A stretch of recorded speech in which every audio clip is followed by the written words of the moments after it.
আমার বউয়ের চেহারা দেখলেই আমার কাছে বিষ লাগে। দুই চোখে আমার বউকে আমার সহ্য হয় না। এই ক্ষেত্রে স্বামী হিসেবে আমার করণীয় কি?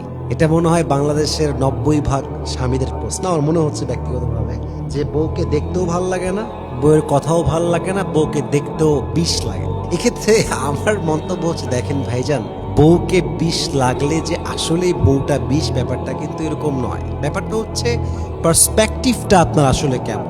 হতে পারে যে আপনার ওয়াইফ আপনার বিশ্বাস ভেঙেছে, তাই সে আপনার চোখের বিষ, এটা অ্যাপ্রিসিয়েটেড, এটা অ্যাকসেপ্টেড, এটা গ্রহণ করা যাবে। কিন্তু আপনার বউ ভালো, আপনার রান্না করে খাওয়ায়, চরিত্র ভালো ছিল, ভালো আছে, অনেস্টি মেনটেন করেছে, লয়্যালটি মেনটেন করেছে, আপনার কথা শোনে, সব কিছু করে, তাও চোখের বিষ লাগে, তাহলে আমি বলবো চোখের বিষ সে হবে না, চোখের বিষ হওয়া দরকার আপনার।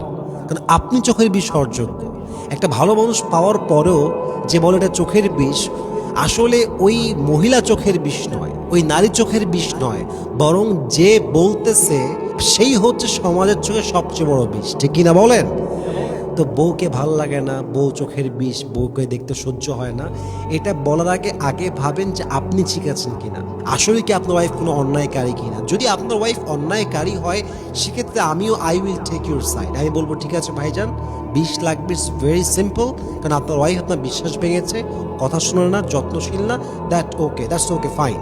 বাট আপনার ওয়াইফ যদি ভালো হয়, তাও বিষ লাগে, তাহলে আমি বলবো ডাল মে কুছ কালা হ্যায় আর প্রবলেম উসকা নেই হ্যায়, প্রবলেম আপকা হ্যায়। আপনি নিজেকে শুধরান, নাম্বার 1 কথা। নাম্বার 2 কথা হচ্ছে, আমার ভাই লিখেছেন যে আমার করণীয় কি। আমি আগেই বললাম, আগে জাস্টিফাই করেন দোষটা আসলে কার।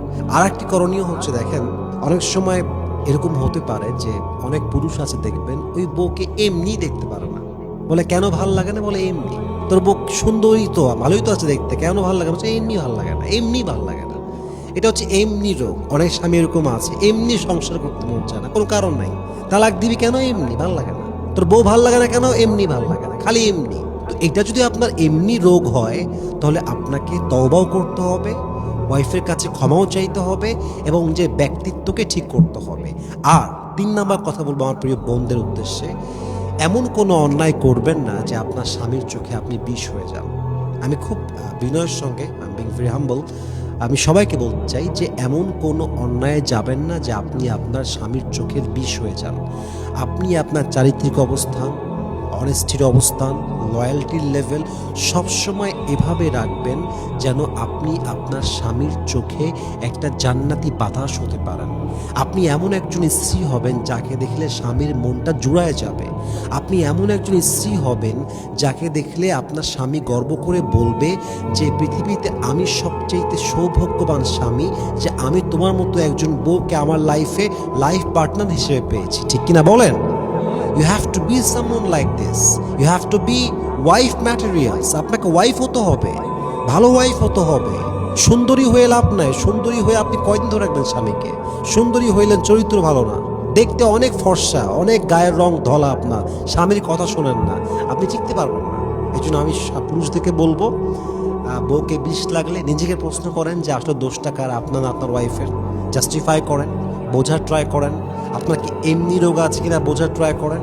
এবং বোনদেরকে বলবো, বোনেরা আমার প্লিজ মেহরবানি করে আপনার স্বামীর চোখের জন্য শান্তি হন, আরামের কারণ হন, স্বামীর প্রতি নরম হয়ে যান, স্বামীর খেদমত করেন, আনুগত্যশীল হন। আল্লাহ তাআলা আমাদের সকলের পরিবারের ভিতরে বরকত দান করুক, ভালোবাসা দান করুক। পড়েন সবাই।